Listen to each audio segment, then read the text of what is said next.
Today I'm going to talk about partial quotients. It's a way of dividing using parts of numbers. Be sure and have some graph paper ready to do your work today. I will put a link to graph paper underneath this video, so if you need to, you can click on that, otherwise, however you get your graph paper. Let's do a quick review of the parts of a division problem. Do you remember what we call this part of the division problem? That is the quotient.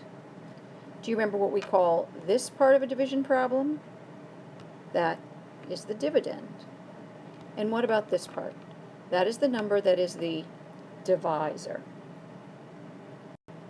When I'm dividing numbers with small dividends, I can look at the number, knowing what I know about fact families and inverse operation, and say that 12 divided by 3 is 4, because I know that fact. But when I start to do larger and larger dividends, I'm not going to know the facts to be able to rely on those. Let's take a look at one way to solve them. When I solve a division problem using partial quotient, I start to take guesses at first. So for example, I know that 116 divided by 4 is the problem I'm trying to solve. I'm going to put a line down here to divide the problem into two different parts. The first thing I'm going to do is estimate how many times I think 4 will go into 116. I like to start off with easy numbers, and by easy I mean things I can multiply in my head. So I know that 4 times 10, for example, would be 40. So I write the 10 down here next to the 40, and then I do the subtraction. So 6 minus 0, I borrow, and that's 76. So how many times does 4 go into 76? Again, I'm going to try and do something easy, quote unquote, and again, I know that 10 times 4 is 40, and that's 36. Now, can I use 10 times 4 again to see how many times 4 goes into 36? No, because that's bigger. 40 is bigger than 36. Can you think of a number that 4 would go closely into 36? What about 9? Actually, 9 times 4 is 36. I get 0. I always circle my remainder to tell me that I'm done. And now I'm going to add up these numbers. Please notice how I made sure that the tens columns and the ones columns were lined up. I did not put the 9 over here under the 1. So in this case, I'm going to add it up, and that's 9, 29. The answer to 116 divided by 4 is 29. Notice where I wrote the 29, I did not put it over here because 4 does not go into 1. 4 does go into 11, so 2 is going to go over that 11. I'll explain more about that later. Let's try another problem. Let's try another one. Remember, we're going to make some guesses as to how many times 132 can be divided by 2. Think back to when we did partial product. We had to find a number that would multiply easily with a whole number. So for example, in this case, I was thinking of 2 times 10, but that would be 20, and that's not very close to 132. So then I started going up. 2 times what would get me close to 100? Well, 2 times 50 gets me 100, and that is pretty darn close. So now 2 times what would get me close to 32? Again, I like to use simple numbers at first. So 2 times 10 would give me 20, 2 and 12. And then I know that 2 times 6 is 12 with no remainder. Now I'm going to add these up. There's 6 over here and 6 here. So the answer to 132 divided by 2 is 66. Let's try another one where you solve it and then see how you did. Go ahead and copy this problem down.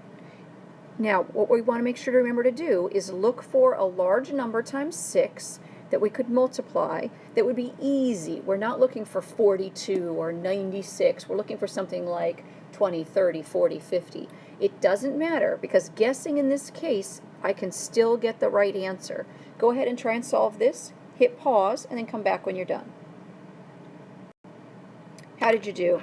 I chose 6 times 70 because I knew that that was 420. 8 minus 2 is 60. And then, again, 6 times 10, that's not too challenging. And that's 0, so I circle it because I have no remainder. And then I'm going to add these, which is 80. So, 480 divided by 6 is 80. How did you do? Let's try another one. Go ahead and copy this problem down, 227 divided by 7, and then make your guesses and come back and see how I made mine. The beauty of it is our guesses do not have to be the same, and yet we'll still both get the right answer. In this case, I knew that 7 times, let's see, 30 would give me 210, which seemed pretty close to 227. Subtract the 7, subtract, that gives me 17. 7 times 2 gives me 14. Subtract is 3. 7 does not go into 3, so I'm done. That's my remainder. I'm going to add these up, 2 and 3. So the answer to 227 divided by 7 is 32, remainder 3. How did you do? Copy this problem down, give it a shot, and come back and see how I solved it. Again, I look to see what number would be close to multiplying 5 to be close to 400. In this case, I know that 5 times 8 is 40, so if I do 80, that becomes 400. Subtract 5 and 2. I do know that 5 times 5 is 25, which gives me a 0 remainder. Remember to circle your remainder always. And then add these numbers, and 85. So 425 divided by 5 is 85. I'm going to let you choose which problems you're going to solve. You need to either solve these 4, or I'll put one more slide up, then you can choose to solve those. They're a little bit more challenging. Go ahead and choose either these 4 if you think you need something a little simpler, or a little bit more challenging, the next 4 slides. Either way, bring them in tomorrow. Let's go ahead and we'll call these numbers A, and on the next slide I'll call them B, and then you can write that at the top so I know if I'm looking at A or B answers. These are the B problems. Again, it does not matter to me which one you solve, the A problems or the B problems, or if you're feeling crazy and you want to do both, go ahead and do that. Either way, you can bring that in with you for your homework. I can't wait to see you tomorrow.